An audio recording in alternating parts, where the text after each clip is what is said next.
let's talk about why I like the BG 8000 for a shark reel in the surf. Okay, number one, it holds a lot of line.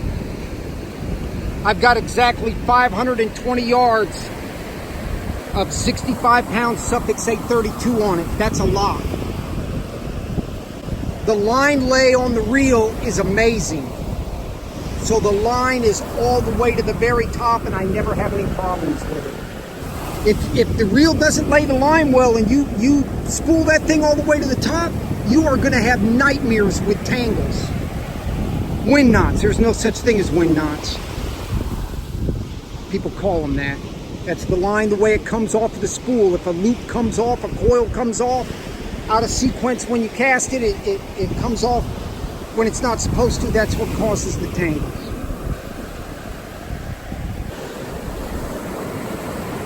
So the big spool allows you get a lot of casting distance with the big spool and that much line. It's got a good backup and a reverse in it. It's got a weak clutch. Alan Hawk rated it at, in his opinion, at 26 pounds of drag before the reel would fail. He really didn't go into what that was. I'm assuming it was the clutch. But it's got a backup and a reverse that would, even if they strip the clutch out, the backup and a reverse is top notch. The reel is light for its size, for 30 ounces. Absolutely, you don't want to get this thing wet. You get it wet, you're done. So you keep it dry, keep the sand off it. It's got a really good drag with a low startup inertia. What that means is, if you've got the drag set at say 10 or 12 pounds, when the fish pulls 10 or 12 pounds, the drag starts. On some reels, at least like my older Fenor that needs to be cleaned, if it was set at that, it may take more than 15 pounds of drag pressure to get it going. This one does not. It has a rotor brake, so when the bail's flipped open, it won't move when you cast. But it's got a manual bail, which that's what you want on a reel at the beach when you're casting. And it's got a really high gear ratio. You combine that with that giant spool, and when you turn the handle a couple of times on this thing, you are bringing some line in. And if you look at, according to Alan Hawk, 26 pounds of drag, my wife ain't gonna do that. Could I do that if I sat down in the sand and pointed the reel at the fish? Maybe. But she's not. My wife's caught 3 black tips on this reel, on 3 different rods, but the same reel. She caught her 65-inch one on this setup. She caught her 64-inch one with this reel, and the Tika, which is 11 foot, but it's modified down to 10.5. So this rod is 9.5, Tika's 10.5.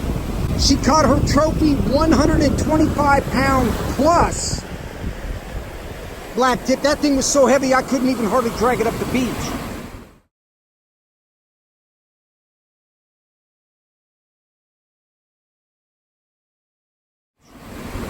She caught that on a modified 12-foot Ocean Master with about 9 inches cut off the butt.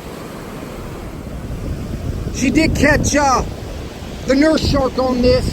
That was 5.5 foot, but that it counts. But no, the nurse sharks aren't even. You could have caught that thing on a much smaller reel. Besides catching the sharks on the reel, we did have what I think was a nice sized tarpon run about 100 yards of line out before she jerked the circle hook out of its mouth.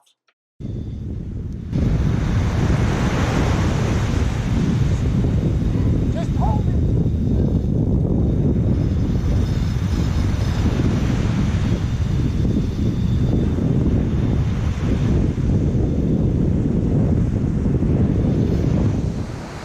Don't jerk it.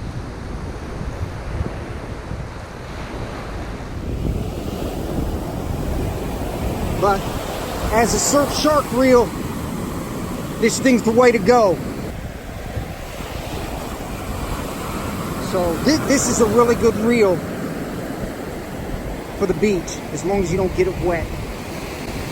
I keep saying that, but that is number one. And I got a second Daiwa BG 8000. This has the 75 yards of line that did not get used on this.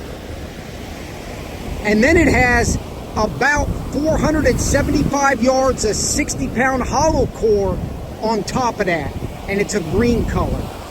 So when we get down to the yellow line, you know you got 75 yards left. That reel's for the summertime. It hasn't even been used. Also, the BG 8000 has a really good finish on it. A really good finish. You get some of those reels that peel and stuff. I had a couple of quantum bocas, the older ones, and the drag knob stripped on one of them.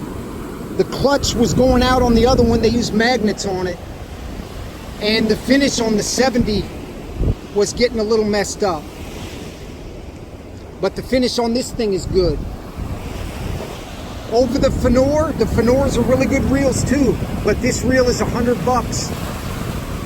give or take, on Amazon. I mean, I think it retails now for $139. You can get them cheaper than that all the time. But when we get on her popping rod in the summertime, I'm using the other BG. I'd like to have that saving the brand new ones. I only want to use as much line as I need. If you're casting from the bank, from the beach here at the edge, 300 yards of line is plenty if you tighten down that drag. If you get all mesmerized and you haven't hooked one and that thing's running and you hesitate 20, 30 seconds, you're done. By the time you start to tighten it, it's too late, you're spooled. Or they'll rip your stuff up. So with this thing, with 520 yards of line, that's a huge cushion. Huge cushion. Anything that spools us is gonna have to earn it, because mine are a crossover uni knot with the braid to the spool. So they're just gonna have to rip it apart.